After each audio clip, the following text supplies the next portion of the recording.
to figure out how to work less and profit more. What were some of the first shifts that you made in your work life? Um, so the first thing, which is what I do with my clients, really is what is it you want from your business? You're listening to Entrepreneur Journeys, where I share insights and strategies based on owning and managing businesses while traveling and living on 3 continents. I also interview business owners about their journey, what they learned along the way, and how that can help you with your business growth. For more resources to accelerate your entrepreneur journey, head over to gapologist.com, where I share resources, events, community, and more. I'm your host, Joe Matz. Let's get started. Hello, everyone. It's great to see you here. And we are now starting the podcast. Once again, we do this weekly, Entrepreneur Journeys. Today, I have a special guest with us. She is the owner of Work Less, Profit More. She also has a podcast named Work Less, Profit More. And she is the co-host of the Grand Podcasters, which is where we met. It's a subgroup of the Grand Connection, and we started the Grand Podcasters, and it is a great group and a great thing to participate in. So help me welcoming Diana Lidstone to the podcast. Thanks so much, Joe. It's great to be here. And Grand Podcasters has been a great connection point for you and I and so many other people. Yes, so true, so true. And Diana, where do you hail from today? I'm in Ontario, Canada, in what they call the Thousand Islands area of Ontario. So if I'm actually looking out my office window, I see the St. Lawrence River and all the multiple thousand islands. Okay, now I'm totally jealous.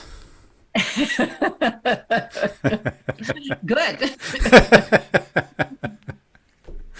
So, have you always been at that location in the Thousand Islands? No, actually, we moved here about 8 years ago from Quebec. Our children had grown and kind of left, and we had been boaters for many, many years. And we had boated up in this region on big motorboat that we had.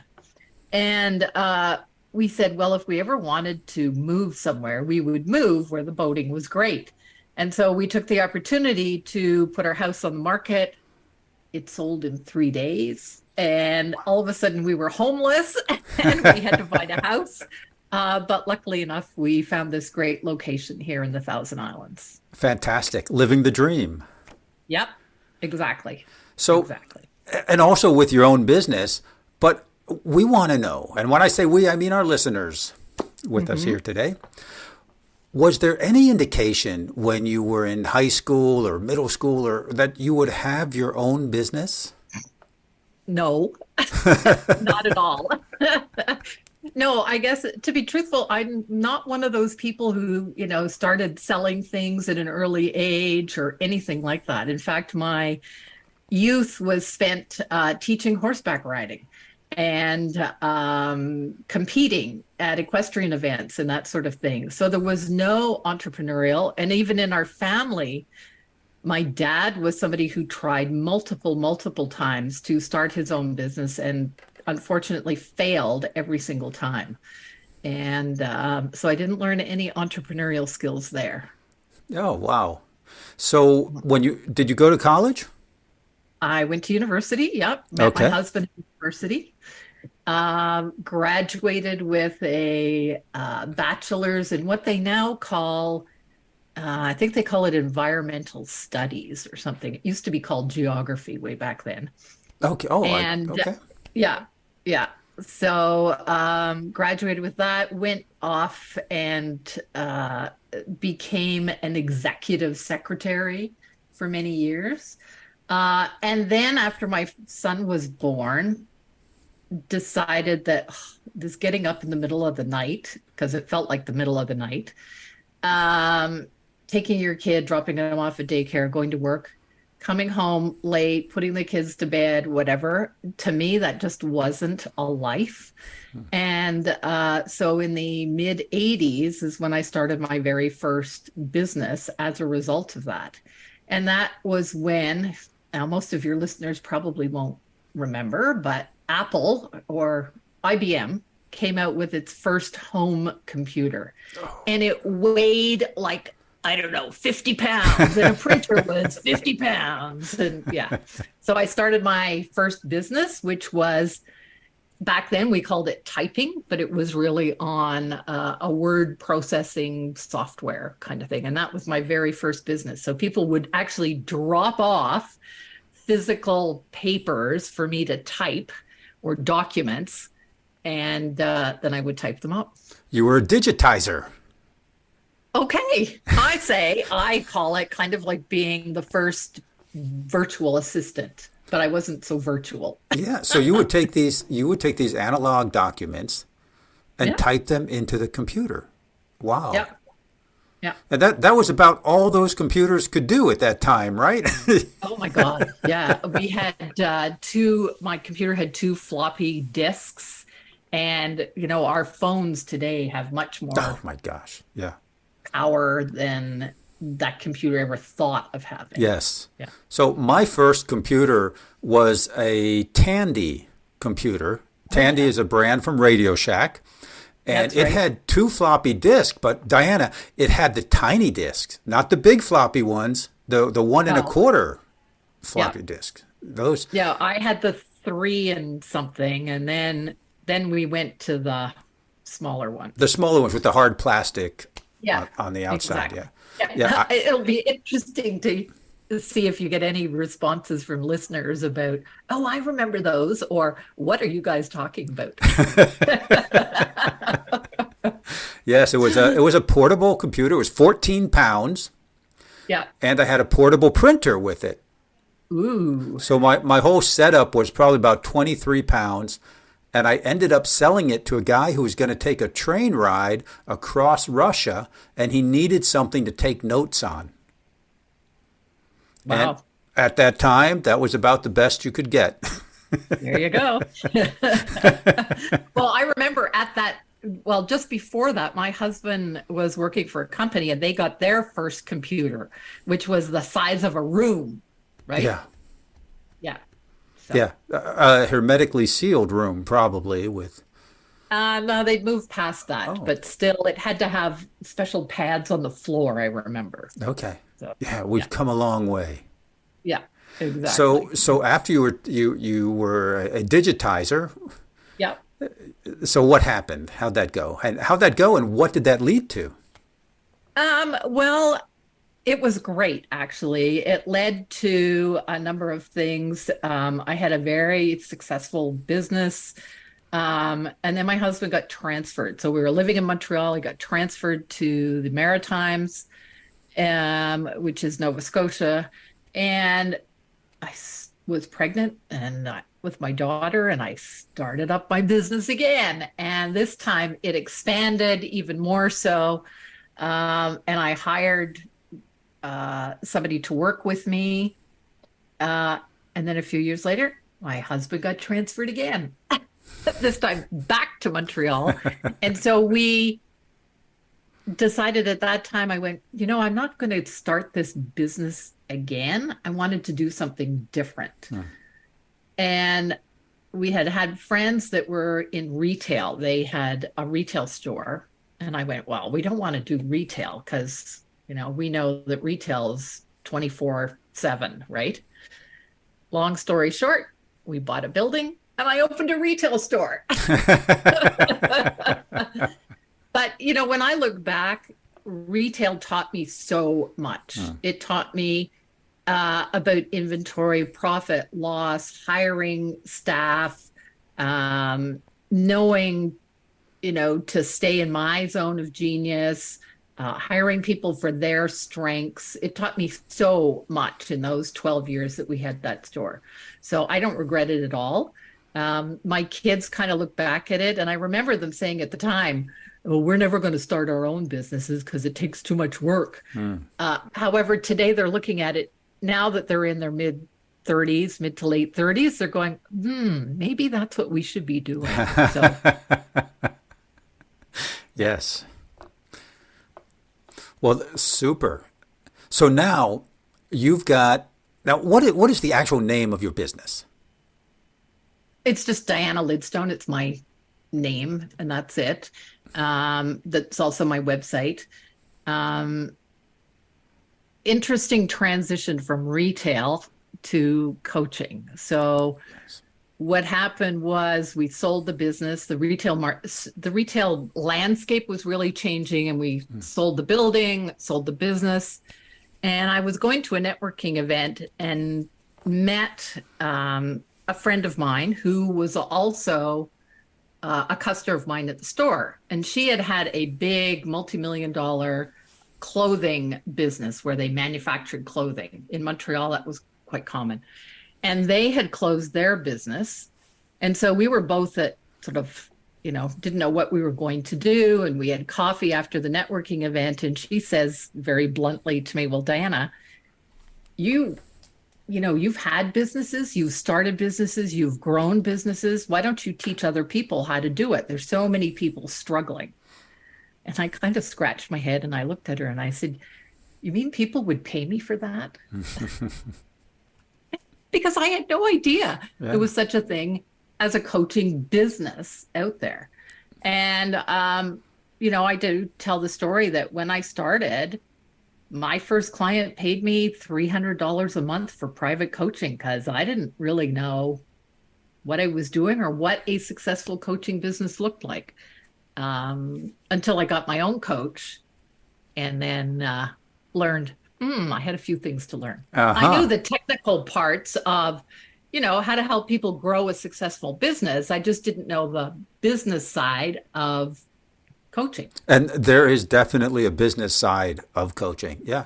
So, when I first heard about coaching, somebody said, Joe, you've had so many businesses, you've done so much. Why don't you be a coach? And there you go. And I said, what's that? Similar to me. Yeah, exactly. Yeah. So that's how it started. So work less, profit more is more of a tagline that you use. Is that correct? It is. It is. And really it has evolved. Like most of our businesses, we all evolve, right? We go through different stages. And I guess it was 3 years ago now, my husband retired full time. He had been a work at home consultant for 20 years. And he retired. And when he was getting ready to retire, he kept saying to me, well, Diana, are you going to retire with me? And I kind of went, I don't want to. I'm having fun doing what I'm doing. But I did realize that he wanted me to spend more time with him, but I wanted to make the same amount of money. And so this whole shift into work less, profit more came about for me personally. And then I realized there's so many entrepreneurs out there who are working way too hard for way too little money, and they want to have a similar shift. And so that's where that was born from. So this was all part of your personal journey to figure out how to work less and profit more. What were some of the first shifts that you made in your work life? So the first thing, which is what I do with my clients really, is what is it you want from your business? What do you want it to generate? What do you want your life to look like? So it's called a vision. Yeah. And people go, oh yeah, but I know my vision. And they say, my vision is to make, X dollars of money or get paid this. And I go, no. Would you like to get in front of more of your ideal clients and at the same time build your brand and create evergreen content? Well, you can do that with podcast guesting. This very moment, you're listening to a podcast that may have been published today or 3 weeks ago or 3 years ago. In a very real sense, you're engaging with the speakers, hopefully enjoying yourself and learning something new at the same time. And you're getting to know the guest and how they help their clients, their customers, and the problems that they solve. You may even be their ideal client and want to learn more about them and download one of their free resources you can find in the show notes, or maybe even become a client of theirs. See, when you're a guest on a podcast, you will enjoy that same kind of engagement. It is perhaps the easiest, most cost-effective way to get in front of new audiences. Learn how you can be a guest on the right podcast and engage with your ideal clients with the free resources available at gapologist.com.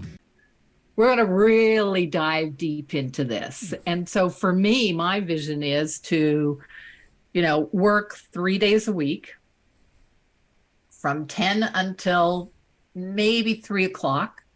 I have a large lunch break in the middle. 8 weeks vacation where I travel.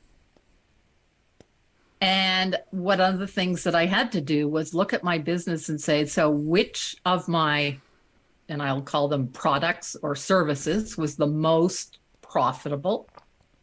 And for me, I realized I've spent way too much time working on launching and designing and putting people into my group programs for such little amount of money that I was much better off to focus on my private coaching. And that's what I did. So I analyzed my business and I went, okay, I had to let go of the group coaching. And I felt a combination of things. I felt guilty. I've built up all these things. I've got all this knowledge. How can I let these people down? I felt a little shame. I felt lots of things. But I knew that for me, for what I wanted at my stage of my life, and what I wanted for my business, it was the best thing. Right. And so I said, okay, you tell the universe, I want more private clients. And I specified I was looking for lawyers, accountants, financial advisors, small people who owned small firms. And I was really specific about it. And sometimes it's really funny when you tell the universe what you want, it appears. It appears. And yes. Within 3 months, I had an account. I already had a lawyer. Then I got an accountant, and then I got a financial advisor. I have a new client coming on board who is the owner of a small digital agency, and somebody else in the real estate investing space. So, they have small teams. They're looking to scale their business. They're looking to work less, profit more. Right. Super. So, I was thinking when you gave up or you shifted or you pivoted from your group coaching to private coaching, I would think once you made that decision, once you realized that's where you needed to go, the effectiveness of your group coaching, if you were doing something that you didn't feel was taking you where you wanted to go, I get the feeling there'd be a little drop in enthusiasm, if you will, a little bit going there and say, oh, I'm doing this, but it's not where I'm going. Did you get any of that kind of feeling?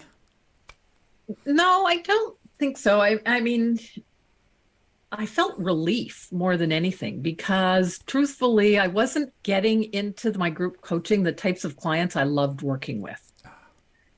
So it was a chore working with them. And so when I made the decision, I still had a group coaching program going on. And I went, okay, this is my last one. And I went, oh, that feels good. Oh, okay. Now, I will share that I think I probably went for a year or maybe more without a group program. Then I created a very specific new group program that I launch when I feel like I'm ready to launch it. It's a hybrid, and it's a program that, I'm really enthusiastic about. I'm really passionate about. So but it's not something that's ongoing. It's just something that when I have enough people, I go, okay, it's open now. So would you say that the group coaching experience that you had let go of, and was that a learning, a sandbox for you, and you've taken that Oh, learning? for sure. For sure. I think every step we take forward in our businesses, I mean, for me, it's always a learning. There's always some opportunity there to turn it into positive. I'm always a positive person. I'm not a negative. I don't go, oh, I shouldn't have done that. What did I learn from it, and what can I take forward? So it's even when, I was talking to one of my clients the other day, and she's just hired a new team member. Team member's just into her 3rd month, and she says, oh, Diana, I feel like it's not working. And okay, so it's not working. But what can you learn from it? And she went, oh, I never thought of it that way. And I said, well, do you have to be more specific in the team member that you're going to hire? What credentials or what aptitudes or what expertise did this person that you hire not have? What was she missing that you really need? And so we identified that, and she goes, oh, now I get it. Yeah, good questions. I mean, we're all on our own individual journey. And on that journey, I was watching the Tour de France today. And they came around a corner, and they're going very high speed, and they come around this very sharp corner. And let's say this is their journey, 100 miles, 160 kilometers or so. And they come around the corner. They don't know what's around the corner. But they've been around lots of corners in their lives, training for this race. And there was a car that was stopped in the middle of one of the race cars. Was stopped in the middle of the road. The leader lost 10 seconds. That's big. 10 seconds is big. But it didn't stop him. No, I was going to say, I would think, oh my God, he crashed or something. Yeah. Well, 10 seconds, not as big as a crash, but 10 seconds when you're the leader. Sometimes that race that goes for weeks and thousands of miles is decided by 10 seconds. Sure.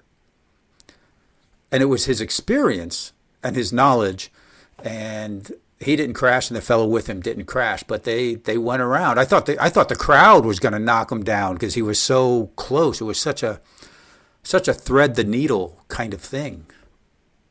Yeah, I don't know what I got on that because, experience. But I think it's it is our experiences. And, I've been an entrepreneur for more than 40 years.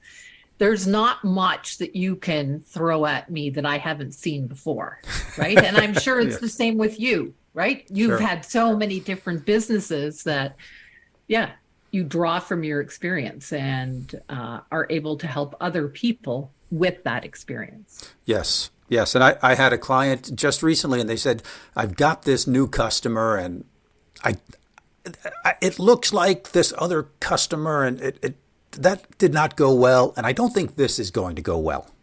Uh-oh. So, well, you got a couple choices. Learn from your past and make adjustments so it goes well, or fire them. Yeah. Because you don't want to be in that situation again, do you? And no. No. They know the answer. Right. Right? That's right.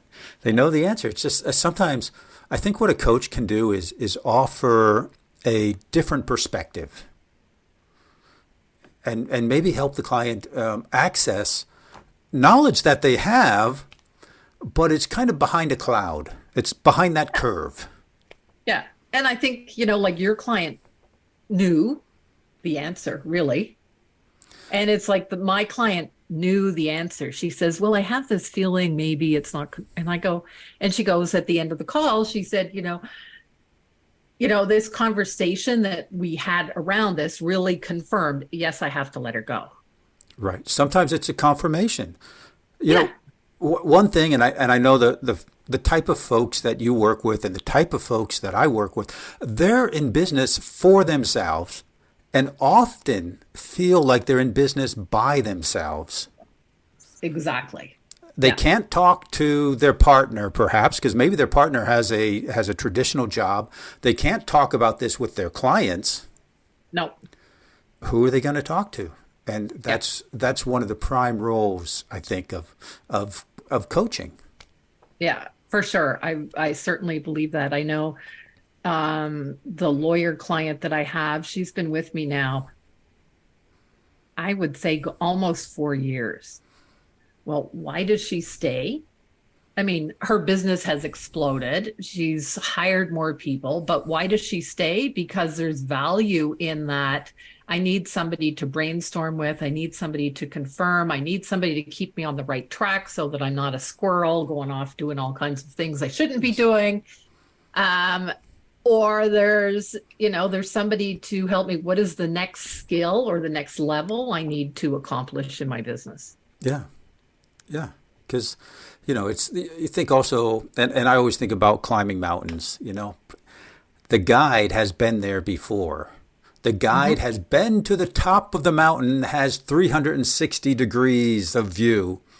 That if you're involved in climbing that mountain, you don't have that perspective. Yeah, for sure. And it's very important. Sometimes the only thing I can offer is questions and digging deep into what's really going on. Let's get perspective on this. Yeah. Yeah.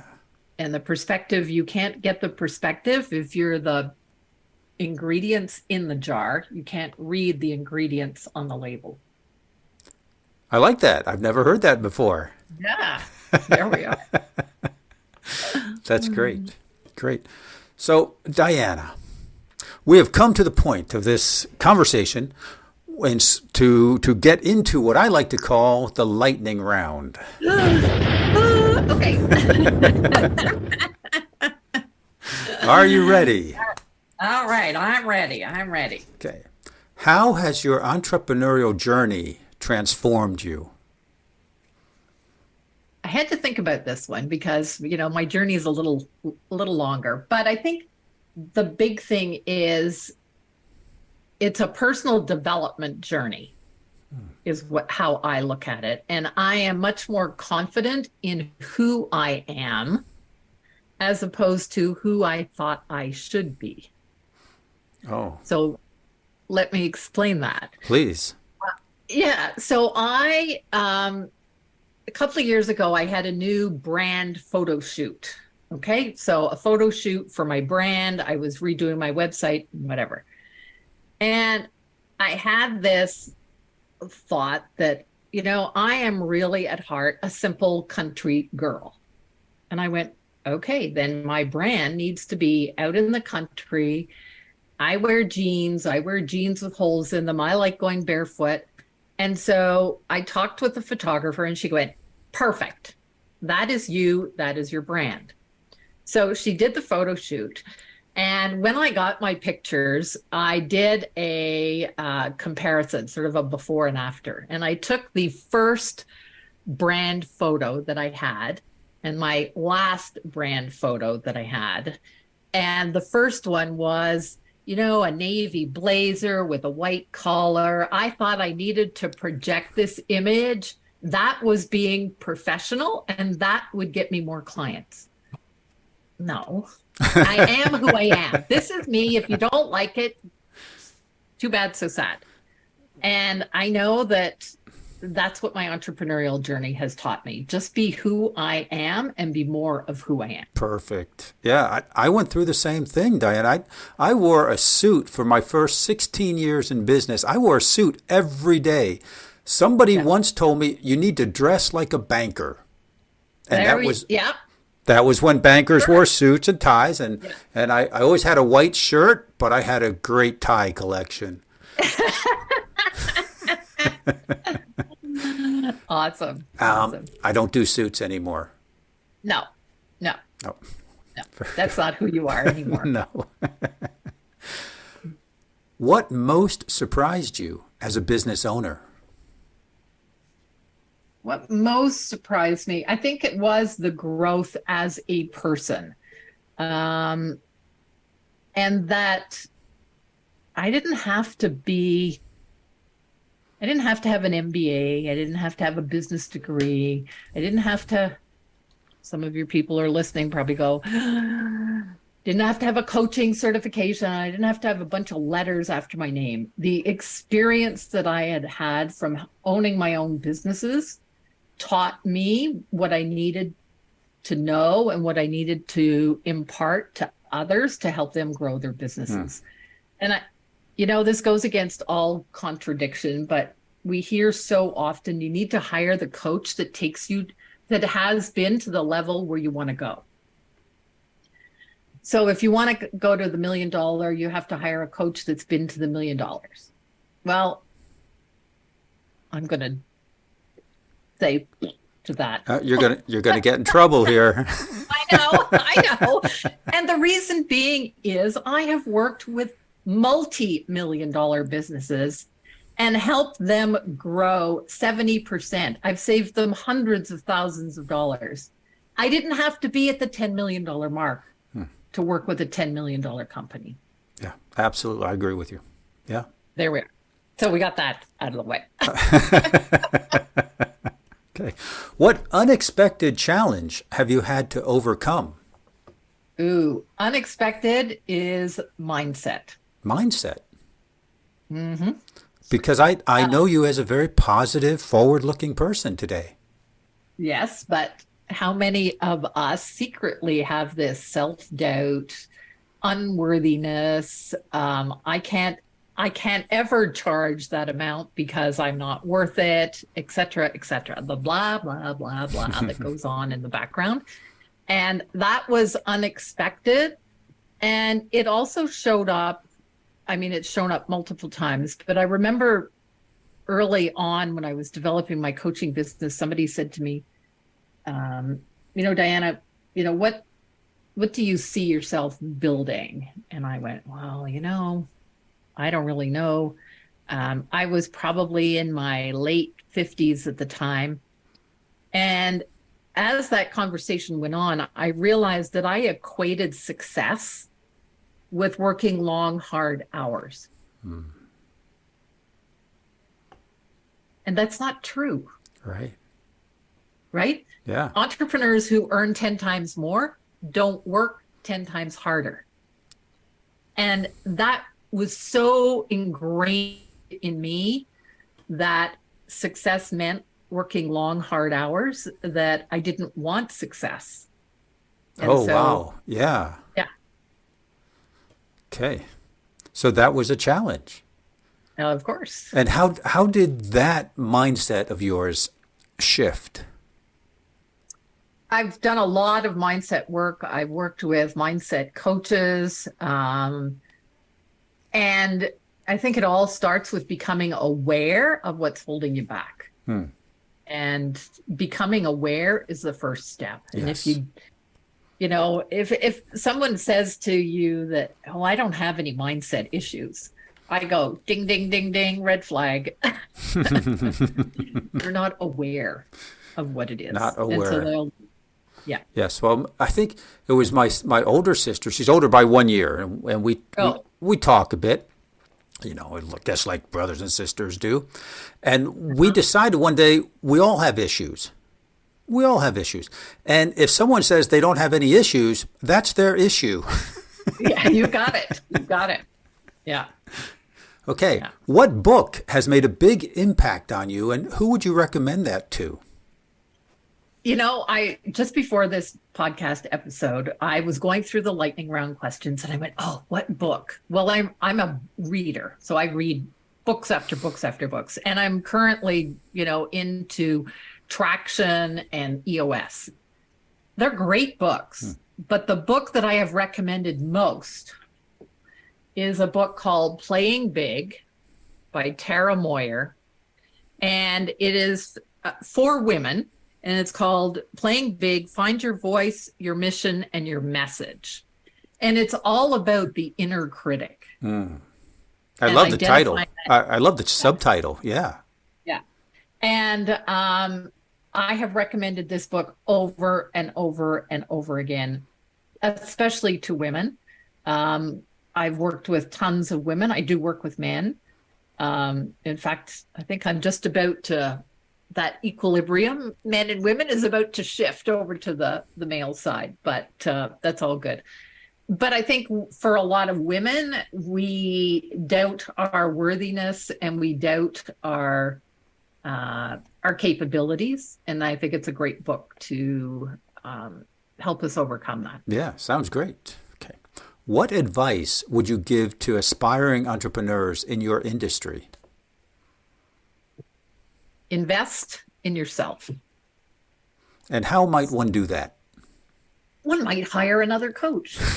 But it's true. It's rare to find me without a coach. So, in the beginning, I hired coaches because I didn't know what a successful coaching business looked like. I've hired mindset coaches. I've hired speaking coaches. Earlier this year, I hired a podcasting coach.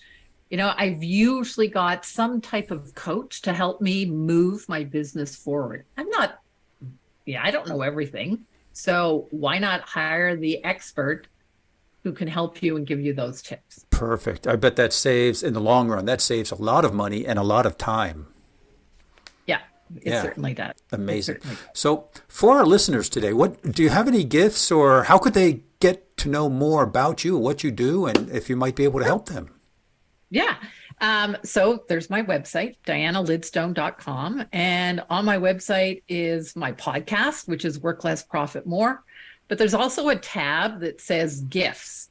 And there's a number of gifts there, and they can download whichever ones or one speaks to them, particularly for their stage of business. Where are you in your business? If you're just kind of starting out, you can download a PDF of my book, which was called Shift into Rich, Navigate the 9 Roadblocks to Small Business Success.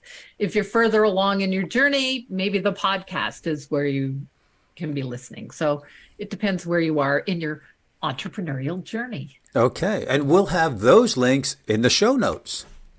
Perfect. Very good. Thank you. Diane, this has been a wonderful conversation. Thank you so much for your time and knowledge and wisdom and sharing with myself and our audience. Thank you, Joe. It's been great to be here and to share with your listeners. And as always, it's great to be one of the co-facilitators in that podcast. Yeah, so we'll have links to the Grand Podcasters in the show notes also. Yes, perfect. And the Grand Connection, of course. Yeah. Very good. Well, thank you, Diane. Have a great day. Thanks so much. Bye-bye. Bye now. Thank you for listening to Entrepreneur Journeys. Remember to subscribe so you catch all the episodes, and check out the show notes for any free giveaways or gifts that were mentioned during this show. Entrepreneur Journeys is brought to you by Apexible, providing the insights, tools, and transformative structures to help you reach your business summit. I'm your show host, Joe Matz, and until next time, I hope your journey is filled with breathtaking views and successful outcomes.